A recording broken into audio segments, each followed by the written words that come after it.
I wanted to just take a minute. I was afraid maybe somebody might be confused from what we learned today in class. Today we learned how to build a box plot, and this isn't a typical graph that kids know how to do. Like they've been exposed to bar graphs and pie charts, and we've done dot plots and histograms, and this is just another type of graph.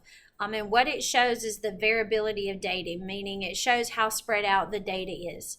What a box plot does is it takes your data and it divides it into four equal sections. And we get those four sections from a 5-number summary, which you see up here at the top. It's composed of our minimum, which is the lowest number in our data. It's composed of the maximum, which is the highest number in our data. Then we take and we find the median. That's what we call quartile 2. And then that divides it into two halves. Inside the first half, we find the median, which is our first quartile. Sometimes they call that the lower quartile. And then in our upper half, we find the median up there, and that's called quartile 3, which is sometimes called the upper quartile. These 5 numbers make up 4 sections of your graph, and you can see that I have those 4 sections colored. Each section represents an equal part of your data. Each one is 1/4 of the data, which represents 25%. When you talk about the median and it dividing the data in half, you can see that you have a lower 50% and you have an upper 50%. That's why the median represents 50%.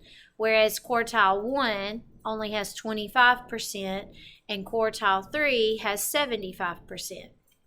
We know that 100% would make up the entire graph. So to kind of help you understand what this means a little bit more, we're just going to work one together. I'm going to do it real quick. Let me find out. All right, so let's just take, let's say I have, I don't know, 3, 4, 7, 8, 10, 12, 14. Okay, let's say I have those. How many numbers is that? 7? 1, 2, 3, 4, 5, 6, 7. 7 numbers. So I have 7 observations. When we find our 5-number summary, we first take our minimum, which is 3. We take our maximum, which is 14. Then we find our Q1, Q2, and Q3. We start with Q2 because that's our median. So if we take our data, it's in order from least to greatest, and we make our way by taking a pair off each end to the middle, we see that our Q2 is 8. Now what this did is it broke our data into 2 equal parts. We have the lower half here, 3 numbers, and we have the upper half here, 3 numbers. The 8 is the median. It doesn't go into one of the halves. Now if it's in between 2 numbers, that's different.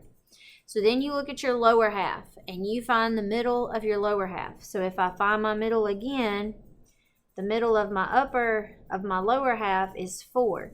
So my Q1 is equal to 4. Here, the middle of my upper half is 12. So my Q3 is 12. Now you can see, we have 1, 2, 3, 4 equal sections of our data that have 1 number each. This is Q1, this was Q2, this was Q3. So what it did is I split my data into 4 equal parts, and every one of those parts only has 1 piece of data in it. Now if you were going to build your box plot, you would start, make sure y'all can see, you would start with your number line. And I would do this one from 3 to 14.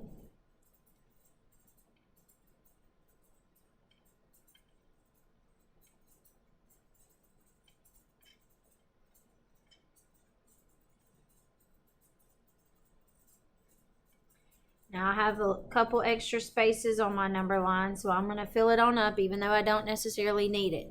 Now we plot each of these 5 points on the number line to build the graph. So I would plot my minimum, which is 3, put a dot above 3.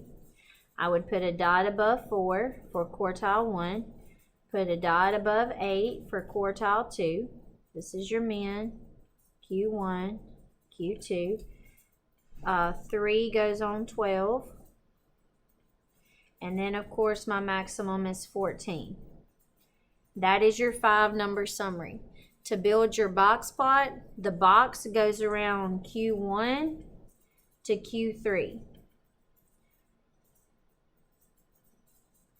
So I literally just draw a box connecting those 2 dots.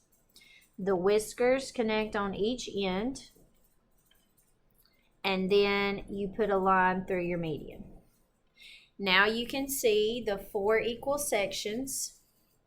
And again, I know it looks like this section has more data in it than this section, but just remember it's just because it's more spread out.